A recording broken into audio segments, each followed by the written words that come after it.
Hello everybody, my name is Dart, you're watching Dartbeat Productions, and today I'm going to tell you about the single thing that will make all of your do-it-yourself automotive projects take potentially up to 10 times as... Stay tuned. It's time for me to tell you guys a little story. My 2001 Toyota Tacoma Pre-Runner V6 has been making a little bit of noise, a lot of noise actually, from the engine right now. I'm not going to show you in this video because that's not what this video is about. This video is about something else.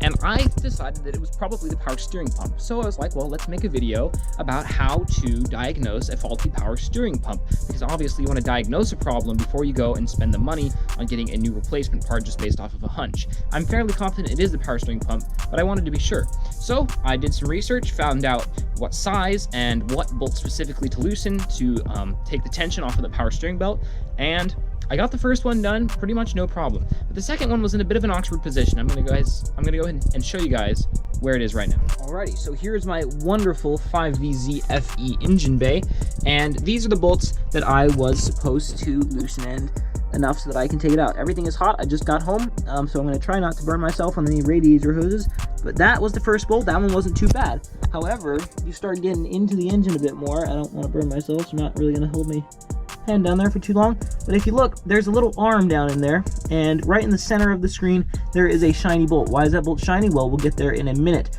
That was the second bolt, and let me tell you, that bolt did not want to come off. Both of these were 14 millimeters, so I was using the same wrench that I had. Let me show you guys what I was using. Bada bing, there we go. There's our 14 millimeter wrench. Obviously, neither of those bolts are really in a good place for a socket, although I'm thinking I'm going to try a ratchet and extension maybe for that second one, but I don't really know if we'll be able to do that because the pulley's in the way.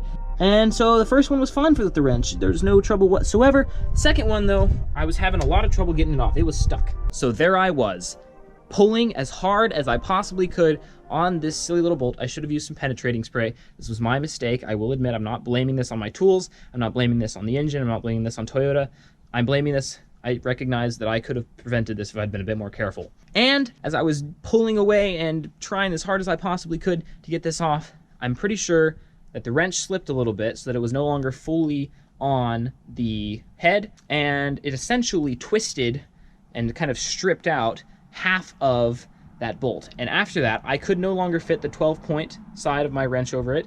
I can only fit the 6-point. But when I would put the 6-point on there, I could feel it stripping underneath the 6-point because I had made it no longer even. There was no longer an even distribution of force when I was using the 6-point side of the wrench, and that was pretty bad. And so I stopped working on it from that point because I did not want to make a bigger problem because I still needed to drive the vehicle to school the next day. And so that leaves us where we are. And let me tell you guys how long I spent trying to get that second bolt loose after I'd stripped it. Because when I stripped it, I'd been working on it probably for 15 minutes. I spent the next 30-45 minutes trying to get that one silly thing off. I didn't try stripping it anymore, but I just couldn't get anything to stay on it so that I could pull it off. It just wouldn't work. And so it took me a grand total of 1 hour to loosen one bolt and try to loosen another. So if you think about that, when you're doing a bigger project, let's say you're doing a clutch job. If you strip your bolts, well, you got to get new bolts for one thing, and then secondly, it's going to take you longer to get all of those off. So if we do the math, say you have to loosen at least 12 for the transmission bell housing and the clutch pressure plate and all that other stuff combined. You're doing a clutch job, you're going to end up taking 12 hours just on bolts when you're doing your clutch job, and then there's all the other complicated stuff that comes with doing a clutch. I have replaced a clutch before, so I do know kind of what I'm talking about. I'm not just quoting other YouTubers. And so, as you can see, this would really not be a great thing to do. Moral of the story, guys, be careful when you are working on your vehicle. Be sure your wrench is all the way on, whatever you're using. Don't use the wrong size wrench. I've stripped stuff out before by using the wrong size tools because I didn't think it would be convenient or possible to get different sizes, and I just always makes things worse. So if you're starting to strip something, don't keep pulling on it. If you feel like it's starting to loosen gradually, most of the time, stuff that's been properly tightened down is going to break loose. It's not going to come gradually. If it's feeling like you're pulling something gradually, you're probably stripping it. And if you can, definitely use penetrating fluid on pretty much anything that you're trying to loosen that has been tightened for longer than a month. So there you go. There's how to save yourself a lot of time on your projects, keep yourself from stripping nuts and bolts and those kind of things, and hopefully save yourself a lot of headaches on all your DIY automotive projects.